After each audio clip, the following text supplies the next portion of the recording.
ಬಂಗ್ರಕುಳೂರು 16ನೇ ward ಮತ್ತು ತುಳು ಸಾಹಿತ್ಯ academy ವತಿಯಿಂದ ಉಚಿತವಾಗಿ ತುಳು ಲಿಪಿ ತರಬೇತಿ ಕಾರ್ಯಕ್ರಮವನ್ನು ಹಮ್ಮಿಕೊಳ್ಳಲಾಗಿತ್ತು.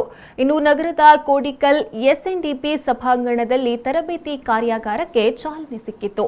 ತುಳು ಸಾಹಿತ್ಯ ಅಕಾಡೆಮಿ ಅಧ್ಯಕ್ಷ ದಯಾನಂದ ಕತ್ತಲ್ ಸರ್ ಅವರು ಮಾತನಾಡಿ 14,000ಕ್ಕೂ ಅಧಿಕ ಮಂದಿ ತುಳು ಲಿಪಿಯ ಅಭ್ಯಾಸ ಮಾಡಿಕೊಂಡಿದ್ದಾರೆ ಎಂದು ಹೇಳಿದರು. ಬಂಗ್ರಕೂಳೂರು 14ನೇ ವಾರ್ಡ್ ಅಂಚನೆ ಕರ್ನಾಟಕ ತುಳು ಸಾಹಿತ್ಯ ಅಕಾಡೆಮಿ ಇನ್ನು ಜೈ ತುಳುನಾಡು ಸಂಘಟನೆದ ಮುಖೇನ ಅಲ್ಪ ಬಲಿ ತುಳು ಲಿಪಿ ಕಲ್ಪುಗ ಪಣಪುನಂಚಿತ್ತಿನ ಒಂಜಿ ತರೆ ಬರೋದೊಟ್ಟಿಗೆ ಮಾತೆರೆಗಲ ತುಳು ಲಿಪಿ ಕಲ್ಪವನಂಚಿತ್ತಿನ ಒಂಜಿ ಕಜ್ಜ ಕೊಟ್ಟಿಯನ್ನು ನಿರಂತರ ಮಲ್ತೊಂದು ಬರೋದುಂಟು. ಈತನೇಟ 14,000 ಮಿಕ್ಕದು ತುಳು ಲಿಪಿನ 14,000 ಮಿಕ್ಕದು ಜನಕ್ಕೂ ತುಳು ಲಿಪಿನ ಕಲ್ತಿದ್ದಾರೆ.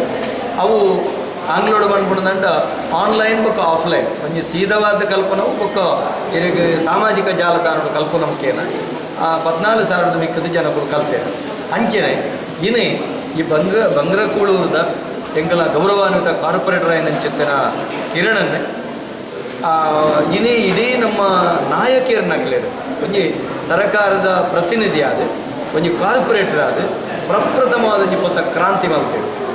ದಾದಂದು ಕೇಂದ್ರ ತಾನು ಕಾರ್ಪೊರೇಟರ್ ಆದಿತ್ತದ ಈ ನೆಲಕ್ಕೆ ಅತ್ತಂಡ ಎನ್ನ ಭಾಷೆಗೆ ದಾದಾಂಡ್ಲ ಕೊಡುಗೆ ಕೊರಡು ಬಂದು ಆರ್ನ ಮುತಾಲಿಕೆಡು ಇನ್ನೇ ಮುಲ್ತ ತರಗತಿ ತುಳು ಲಿಪಿ ತರಗತಿ ನಡತೊಂದುಂಡು. ಜೈ ತುಳುನಾಡು ಸಂಘಟನೆದ ಮಾತ ಜವನರೊಟ್ಟಾದ ಶಿಕ್ಷಕರೊಟ್ಟಾದ ಅಸಂಖ್ಯ ಜೋಕುಲೆಗೆ ತುಳು ಲಿಪಿನ ಕಲ್ಪವನಂಚಿತ್ತಿನ ಕೆಲಸ ಕಜ್ಜಕೊಟ್ಟ ಬೆನೊಂದುಳ್ಳೇರು.